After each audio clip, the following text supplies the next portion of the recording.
Rockstar Games had some of the biggest influences in gaming, and even the handheld market too, with Grand Theft Auto Liberty City Stories and Vice City Stories, along with Manhunt, Midnight Club, and The Warriors. But all those titles were on the PSP, the only handheld that had enough power to run these games. The only other handheld at the time was the Nintendo DS, which only had one Rockstar game on it, Grand Theft Auto Chinatown Wars. The first announcement of GTA Chinatown Wars was in a Nintendo press conference on July 15th, 2008. Rockstar and Nintendo aren't something you usually hear in a sentence often, let alone GTA and the DS. The subsidiary developing the game was Rockstar Leeds, who also developed the GTA Stories games and the other Rockstar PSP ports, along with Max Payne on the Game Boy Advance.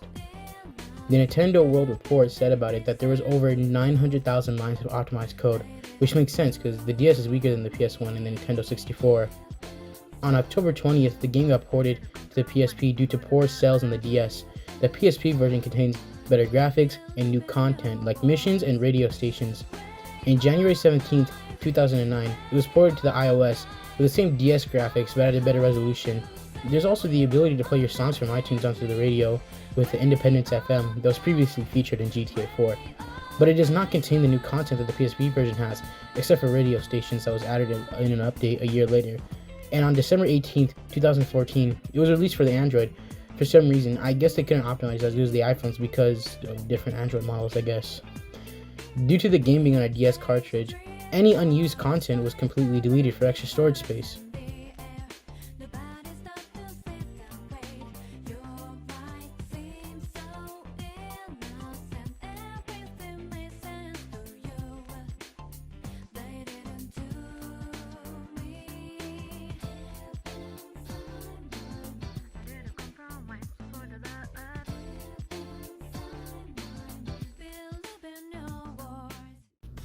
The story starts with the main protagonist, Huang Li, flying to Liberty City to deliver a sword called Yu Xiang, a family heirloom that his recently murdered father won in a poker game, but to also find out who killed his father. The moment he lands in Liberty, he and the Triad bodyguards get ambushed by an unknown third party. While in the shootout, a bullet scrapes Huang's head, making the third party think he is dead. The third party dumps the car in the ocean with Huang in it. Fortunately, he breaks the rear window to escape. The sword is meant to make Huang's uncle, Wu Kenny Lee, the new Triad boss leader, but ends up letting other Triad figures fight to be the boss, that Huang helps out to get closer to finding the person who killed his father.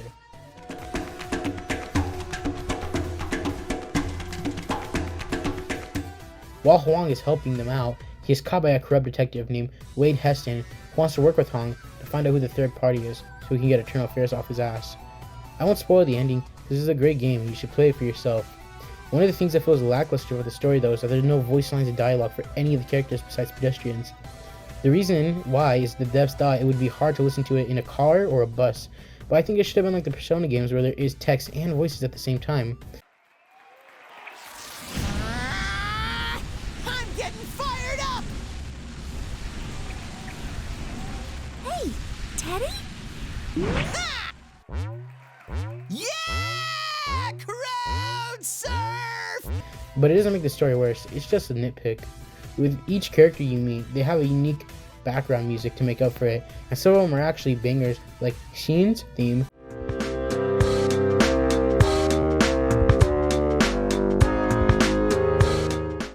and Wade Heston's theme,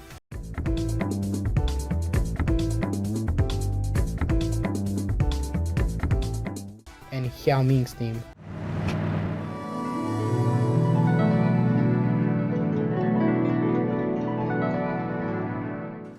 Man, I love the stereotypical Asian names. Missions have multiple objectives to them.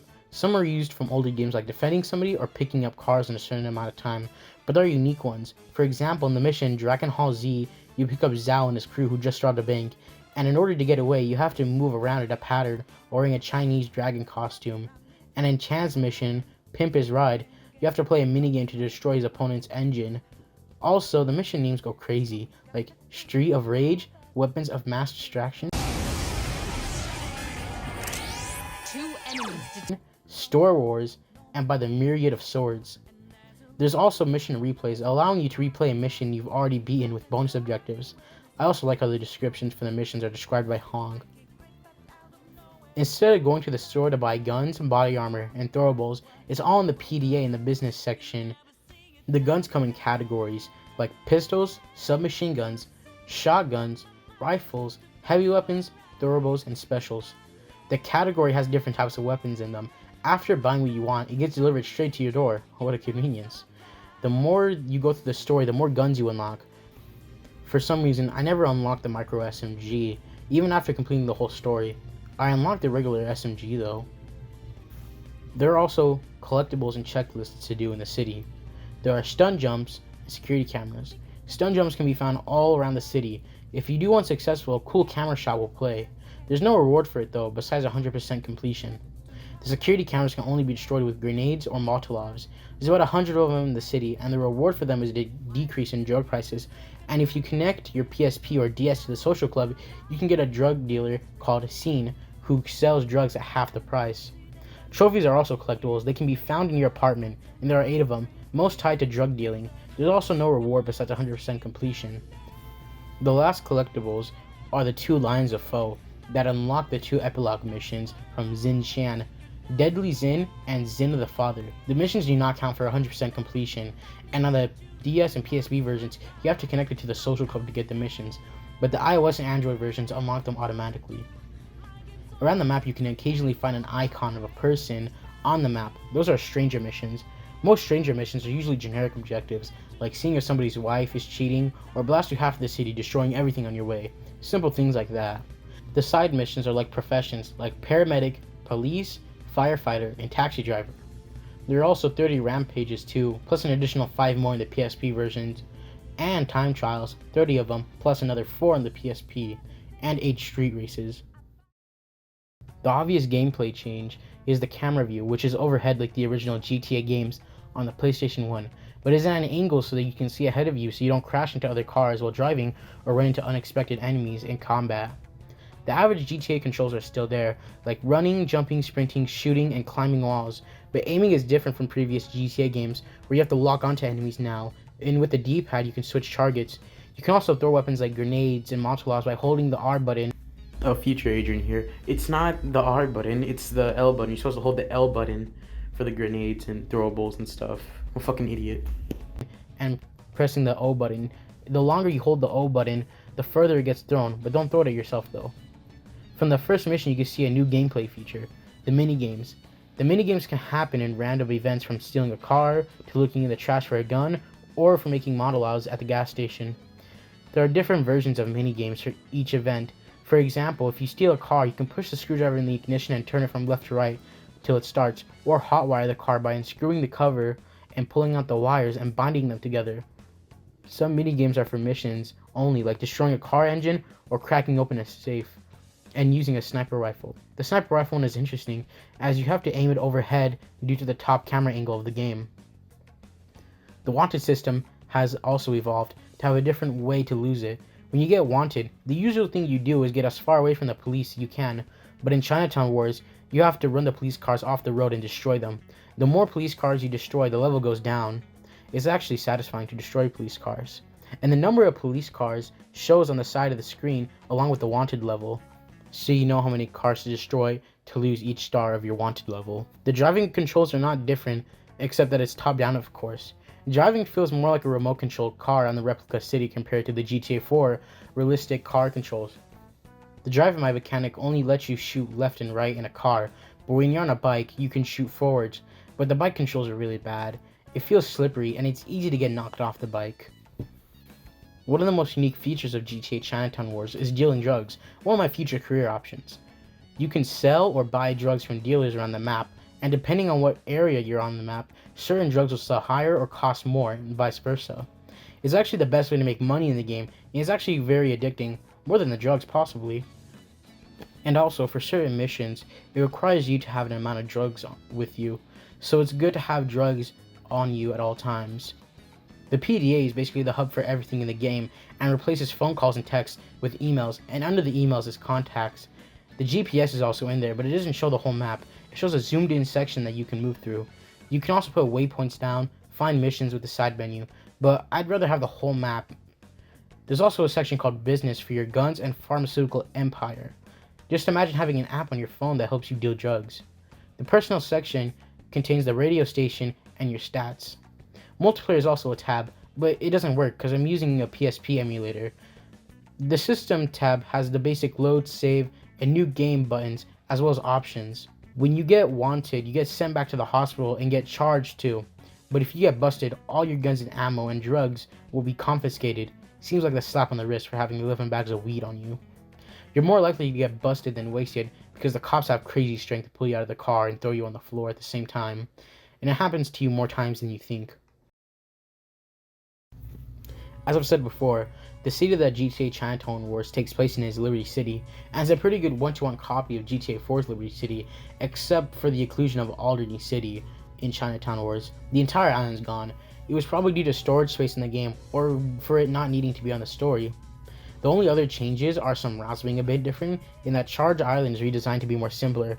Other than that though, it's impressive for being on a Nintendo DS console. Even though I can't play multiplayer, I can still go online and tell you the stuff about the modes. All the game modes are for local play though. Only Wi-Fi multiplayer features that you can use are weapons trading, drugs trading, and the social club.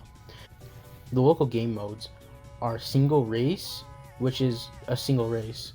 A season, which is a season of races. There are 5 seasons with different maps in them. Stash and dash. Basically, you steal a van with cash in it, and other players try to take it. Defend the base. You and your friend have to defend the base from enemies. Liberty City Survivor. You and your friend try to kill each other while police are chasing you. Gangbang. You and your friend try to destroy or defend objectives from gangs. I think GTA Chinatown Wars is better than the other GTA games on the PSP. You might think that GTA Vice City Stores or Liberty City Stores is better, but Chinatown Wars stands on its own though, because it was being built as a portable game from the start.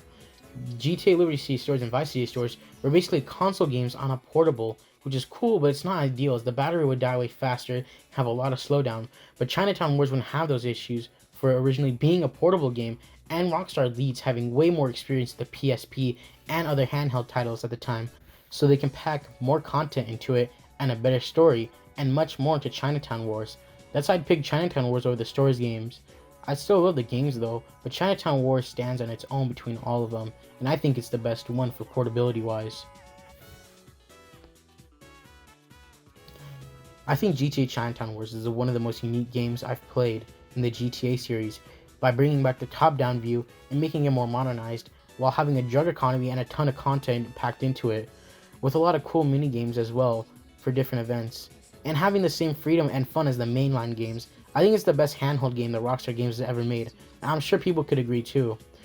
Overall, it's a must-play game if you like open world games, the GTA series, or if you just want to have a fun game to play on the go. Well, thank you for watching the video if you got this far. It's my first review, so I hope you guys enjoyed it. Also, thanks to Kidero and Quirky Bro for giving me the motivation. If I didn't have that, I'd probably not finish this video. So, bye.